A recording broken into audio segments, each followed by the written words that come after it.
Welcome to the podcast. This is your host, Seth Greene. Today, I've got the awesome good fortune to be interviewing Scott Whitaker of ScottWhitakerConsulting.com. That's ScottWhitaker Consulting.com. Scott is an expert at building membership programs that will double your income in 90 days or less. Sign me up for that. Scott's experience with memberships goes back to 1996 when he served as a pastor, building memberships within churches. In 2007, Scott joined Nelson Searcy, the founder of Church Leader Insights, and began building the largest coaching network for pastors. The network grew from serving 72 pastors to over 3,000 pastors a year. That's rocket growth. Scott has now systemized the principles that he developed and put into practice over the years so that businesses of all shapes and sizes can use them to launch, grow, and improve their membership programs. Through coaching and consulting, Scott is dedicated to helping you achieve the next level of success no matter where you are in the process right now. Scott also offers limited on-site consulting and 3 different levels of business consulting at ScottWhitakerConsulting.com. Scott, thank you so much for joining us. Hey, Seth, I appreciate the invitation. It is great to be with you, great to be with your audience. All right, happy to have you. Let's go back in time a little bit. Where did you grow up? So I was actually born in Pittsburgh, Pennsylvania, but I grew up in Savannah, Georgia, and on the coast, and grew up and then spent most of my life, though, in the Atlanta area, where I met my wife, and we lived there for about 20 years. Now I'm in South Florida, in Boca Raton, Florida. Awesome. Send some weather, some good weather our way, please. Yeah, that's right, man. It's, being the time of the year that it is, man, it's always sunny and warm down here. So how did you, so you started out working in the church industry even before you started working with Nelson. How did you decide to, how does one say, I'm in the church, I'm working in church, let's start a membership program? Yeah, so, churches operate off a membership program, essentially. When you're a part of a church, you end up taking a step toward membership and being a part of that church, joining your membership, and making a commitment to serve and give and be a part of that community. And so for me, it's what we call like a call. I experienced a call in my life to go and do that. And so I served in the local church, and then that's when I met Nelson Searcy. And for those of you who may not be familiar with Nelson, Nelson is a pastor. He leads a very well-known organization called Church Leader Insights, which is a coaching ministry for pastors, and he provides resources and so forth. Well, I met him as part of that.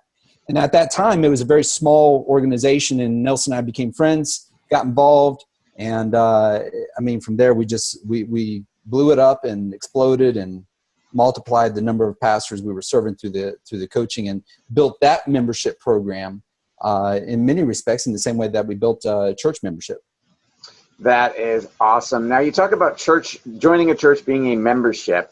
Now, how does that, are you dividing that people who just pass the collection plate every Sunday versus people who have signed a contract? Yeah, it really depends on the church. Different churches do it different ways. I wouldn't say it's a contract. A lot of churches, there's a membership class. So you go to, it can be however long. Some churches, it's, an hour.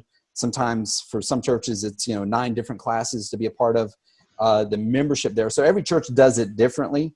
But they've got a membership process in place, which is the key. And so, there are people who come in using our business terms.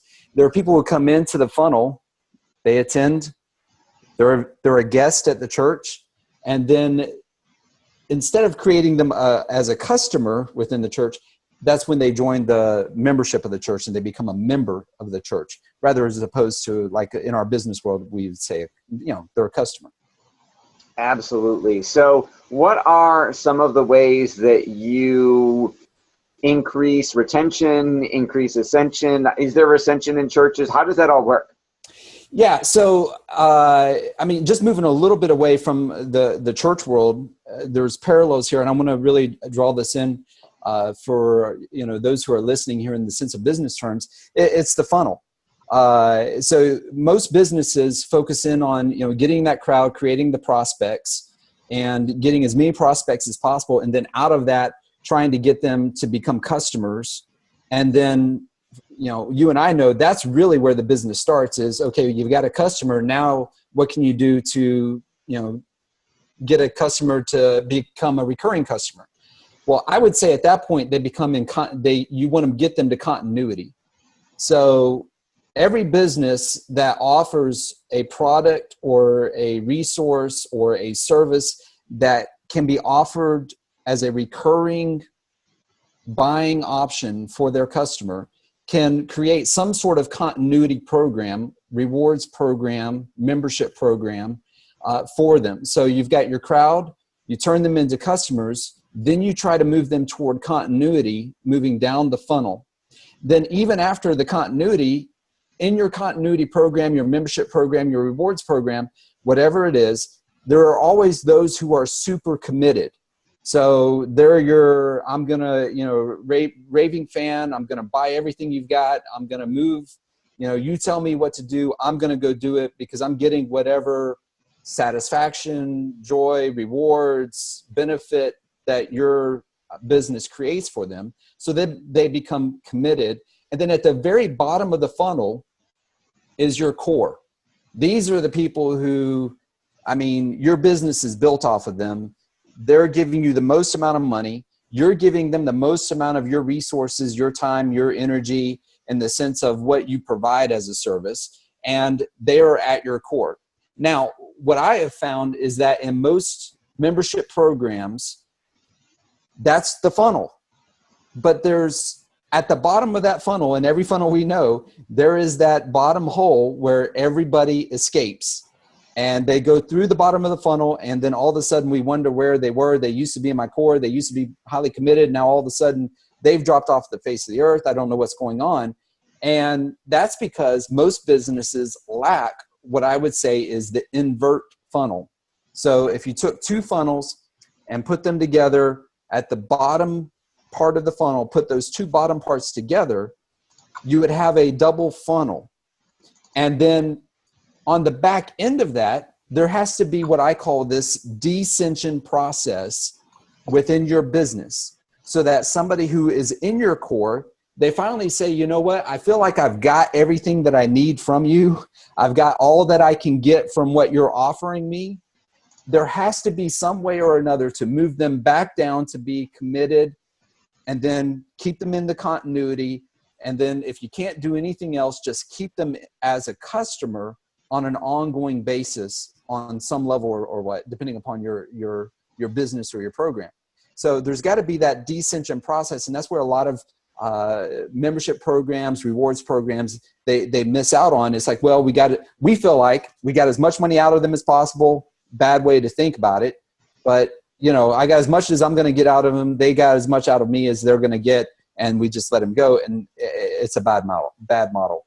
That is absolutely incredible. I don't know if everybody with us listening or watching realizes that, but we spend so much of our time on getting them to have a funnel in the first place, and then building an ascension model on top of that, that honestly, we've never had a descension funnel. Had never heard the term before, never even thought about it before, but it makes total and complete sense. And I'm blinding flash of the obvious.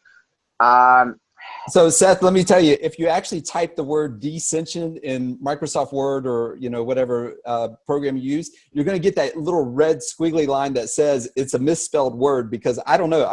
You've got ascension, but there's absolutely no word that says descension. And so if I made it up, I made it up. I don't know. I don't care about getting the credit, but you've got to have in my opinion. Yeah, you've got to have that descension process in your business. And especially if you're doing membership program, we can create the ascension. That's easy, but there's got to be the descension on the back end.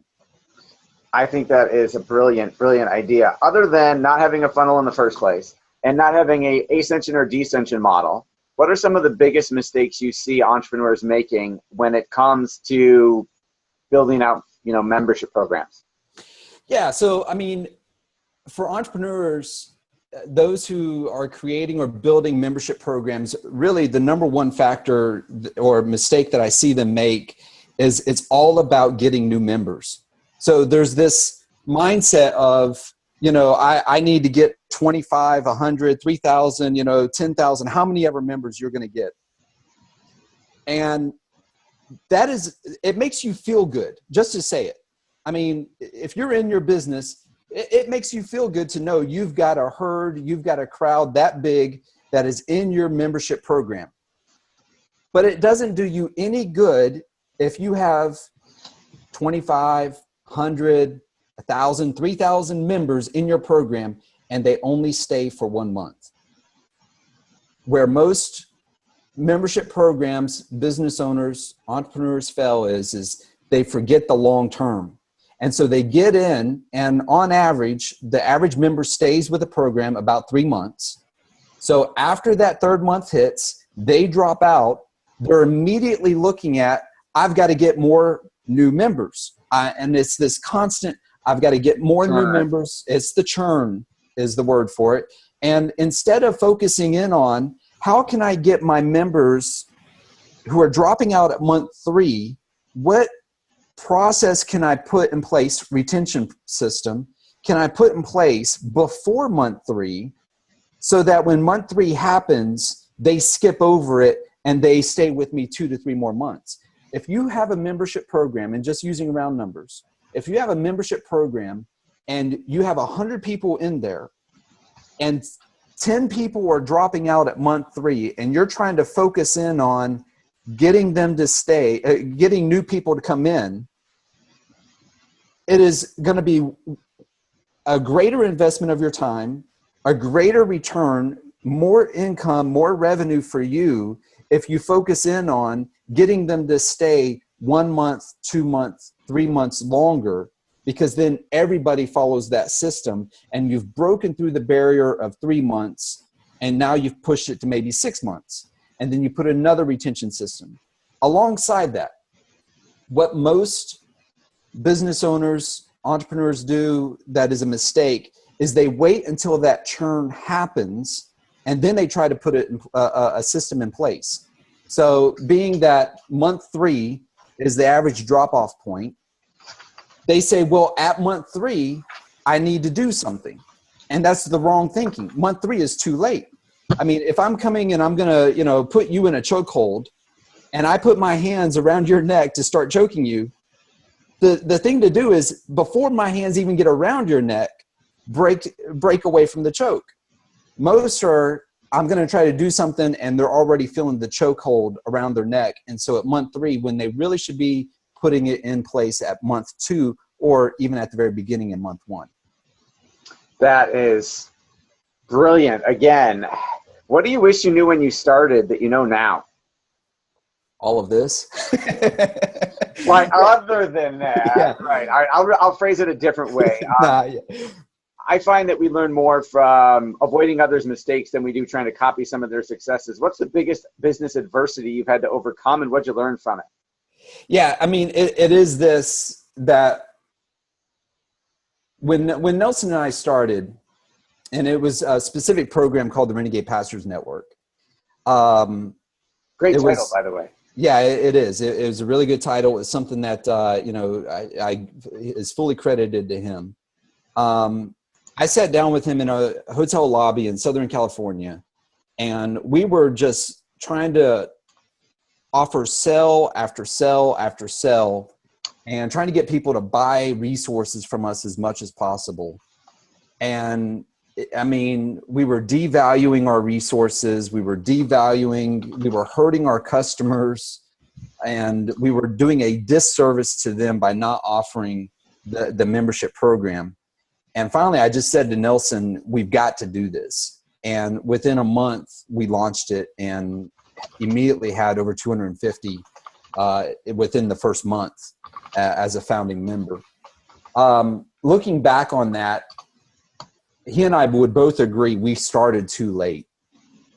And in your business, those of you who are entrepreneurs, business owners out there, and you're thinking about taking that step toward a membership program, you're going to come up with all sorts of reasons as to why it can't be done.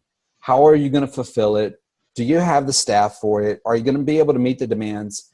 And we all know that there is nothing more motivating, more invigorating than just having a deadline and saying, this is the day, I'm sending the promotion out, the sales page is going to be built, we're going to get people into the membership program.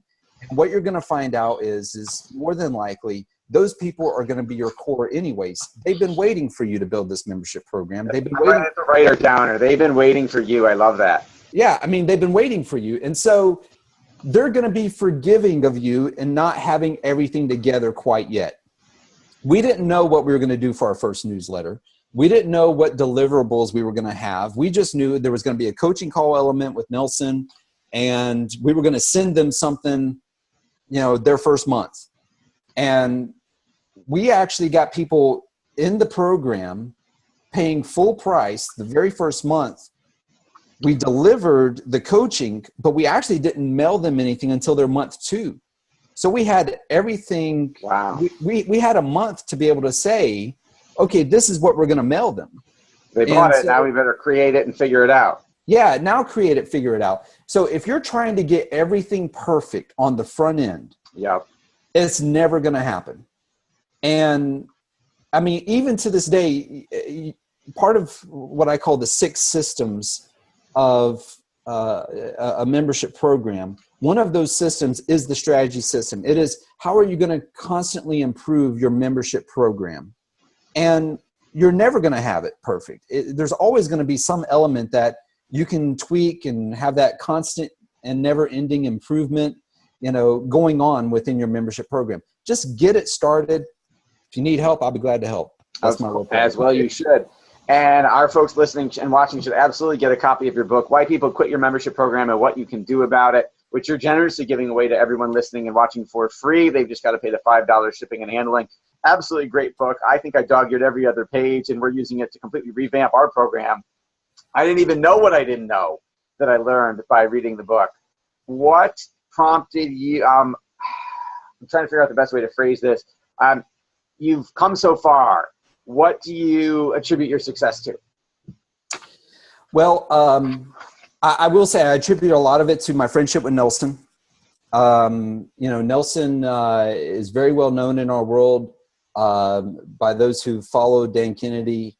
He and I together built the program that existed there for pastors. So it was a lot of iron sharpening iron, me making him better, him making me better. So I've got to give a shout out to Nelson and what we did there together. Part of it is just being a strategic person. I'm very strategic minded in the sense of when I see a problem, what are the ways to overcome that problem, and then challenge those ways to overcome it to even make it better. So I would attribute my own, strategy mindedness as being a part of that as well. Awesome. You've been incredibly generous with your time. We greatly appreciate it. One last question before we talk again about where people can go get the book. What are some of your secrets for being so productive? How do you get so much done in a day? Yeah, as you know this, you have got to take control of your time. Being a coach and consultant myself, my time is my deliverable for those that I work with. So being extremely an extreme protector of your time, being a good communicator. And I don't mean standing before people and all of that, but, in our digital world of email and tweeting and everything else, which I'm on Twitter, but I don't tweet at all. You've got to look at your communication and say, am I clear? Does this person have everything they need in order to make a decision from me and so forth? So looking back over just how you communicate with others and how you want people to communicate with you. So when I bring people within my program and consulting, I have to set some foundation of how I want them to communicate with me. We're not going to have 10 conversations in one email. We're going to have, one conversation per email. And I have to constantly move my clients over to okay, you mentioned this in a previous email. We're going to have a separate conversation, separate email chain on that. So communication is a factor. Your calendar is a factor, and being a protector of both of those. Awesome. Great recommendations. Fascinating interview. Incredible story. Can't wait to work with you myself. What is the best place for folks to go? I believe we're sending them to get a copy of the book, Why People Quit Your Membership Program and What You Can Do About It, at ScottWhitakerConsulting.com. Is that correct? Yeah, go to ScottWhitakerConsulting.com. It's ScottWhitaker greaterconsulting.com. You can email me from there. I've got my blog there. You can, get on my email list.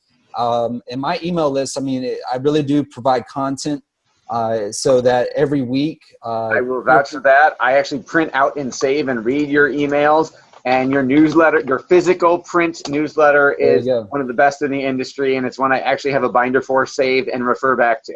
Man, that's a compliment right there. I'll take that. So yeah, if you request to be on my newsletter list, I will send you a printed newsletter. You can see what I do. I try to provide content for those who are on my list, because I really do want to help. Even if you don't become a client of mine, I want to help you make your program better, make your business better. And if I can have a small hand in that, that'd be great. If I can have a larger play in that as well, we'll see if there's an opportunity there to make that happen. Awesome. Okay. Scott Whitaker, ScottWhitakerConsulting.com. Why people quit your membership program and what you can do about it. Thank you so much for joining us today. All right. Thanks, Seth. And I appreciate your invitation to be a part of this. And thank you to everyone being a part of the podcast. I hope that you'll keep in touch with Seth and subscribe to his podcast. If you're not a subscriber, make sure that you subscribe to it. Press that button. Make sure that you get every episode of his podcast so that you can get all these tools and the people that he's bringing on. That's great to hear from. Thank you for the plug, and thanks for being on the show. Thanks everybody for listening or watching, and we'll talk to you next time.